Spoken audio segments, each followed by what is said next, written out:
ખેડૂત નેતા રાજુ કરપડા આજે વિધિવત રીતે ભારતીય જનતા પાર્ટીમાં જોડાવા જઈ રહ્યા છે। સ્થાનિક સ્વરાજ્યના ચૂંટણીના પડઘમ વાગી ચૂક્યા છે અને બીજી તરફ આ મોટી જાહેરાત રાજુ કરપડા દ્વારા કરવામાં આવી છે અને તેના કારણે હવે સૌરાષ્ટ્રના રાજકારણમાં મોટો ઉલટફેર માનવામાં આવી રહ્યું છે। સુરેન્દ્રનગર જિલ્લાની વાત કરીએ તો રાજુ કરપડા એક ખૂબ જ પ્રભુત્વશાળી ખેડૂત ગણાય છે અને જે રીતે સુરેન્દ્રનગરના આસપાસના જે જિલ્લાઓ છે તેમને જે રીતે લડતો ખેડૂતોને લઈને ચલાવી છે તેના કારણે તેની અસરકારકતા પણ જોવા મળે છે અને હવે રાજુ કરપડાના ભારતીય જનતા પાર્ટીમાં જોડાવાના કારણે કોંગ્રેસ અને આમ આદમી પાર્ટીને એક મોટો ફટકો પડી શકે છે તેવું મનાઈ રહ્યું છે અને સુરેન્દ્રનગર જિલ્લો ભારતીય જનતા પાર્ટી માટે હવે વધુ મજબૂત બની શકે છે તેવું પણ કહેવાય રહ્યું છે। થોડાક સમય પહેલા આમ આદમી પાર્ટીમાંથી રાજુ કરપડાએ રાજીનામું આપ્યું હતું। રાજીનામું આપ્યા બાદ તેમણે ગંભીર આક્ષેપો પાર્ટી સામે કર્યા હતા અને ખેડૂતોનો માત્ર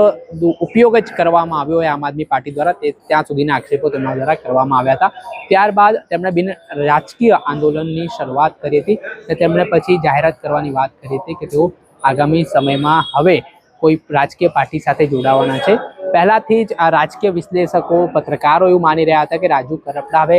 ભારતીય જનતા પાર્ટીનું ખેસ ધારણ કરશે, પરંતુ તેને લઈને કોઈ પણ પ્રકારની સ્પષ્ટતા છે જે તે સમયે તેમના તરફથી કરવામાં આવતી નહોતી। તેમણે માત્ર સંકેતો આપ્યા હતા કે તેઓ ભવિષ્યમાં ભાજપમાં જોડાશે, કેમ કે જે પાર્ટી ખેડૂતો માટે કામ કરશે તે પાર્ટીમાં તેઓ રહેશે, લડશે અને ખેડૂતોના કામ કરતા રહેશે તે પ્રકારની વાત તેમના દ્વારા કરવામાં આવી હતી। ને થોડા સમય પહેલા તેમણે જે સુરેન્દ્રનગરના અલગ અલગ તાલુકાઓ છે ત્યાં સભાઓ પણ કરી, ધારાસભ્ય ગોપાલ ઇટાલિયા પર આંકડા પ્રહારો પણ કર્યા અને તેમણે અંતે નક્કી કર્યું કે તેઓ હવે ભારતીય જનતા પાર્ટીના ખેમામાં જઈને બેસવાના છે ને આ વિધિવત રીતે તો આજે 12:30 વાગ્યાની આસપાસ ભારતીય જનતા પાર્ટીનું જે પ્રદેશ કાર્યાલય છે કમલમ ત્યાં જોડાવાના છે ભાજપમાં અને આગામી સમયમાં સ્થાનિક સ્વરાજ્યની ચૂંટણી પણ રાજકીય વિશ્લેષકોના માનવા પ્રમાણે તેઓ લડી શકે છે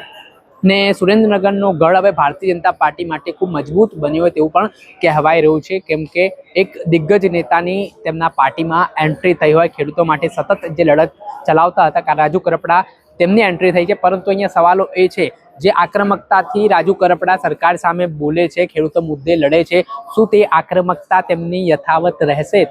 તેના લઈને સૌથી મોટો સવાલ છે। કેમ કે ઘણા બધા આપણા આંદોલનકારીઓ અને રાજકીય નેતાઓને જોયા કે જ્યારે તેઓ સત્તા પક્ષ સામે બોલતા હોય છે ત્યારે તેઓ બેબાક અંદાજમાં જોવા મળે છે ને ત્યાર પછી એ જ સત્તા પક્ષ સાથે જ્યારે તેઓ જોડાય છે ત્યારબાદ તેઓ છે તે મૌન ધારણ કરી લે તેવી સ્થિતિ છે તે નિર્માણ પામે છે ને પહેલા જે આક્રમકતાથી વરસતા હતા તેઓ શાંત પાણી સમાન પાર્ટીમાં ગયા પછી એ સત્તા પક્ષની બની જાય છે। આ ભૂતકાળમાં ઘણા દાખલાઓ આપણે જોયા છે। ત્યારે હવે રાજુ કરપડા આજે ભાજપના થવાના છે, પણ ભાજપમાં રહ્યા બાદ તેઓ ખેડૂતના મુદ્દે કેટલા આક્રમક જોવા મળે છે તે આવનારો સમય બતાવશે।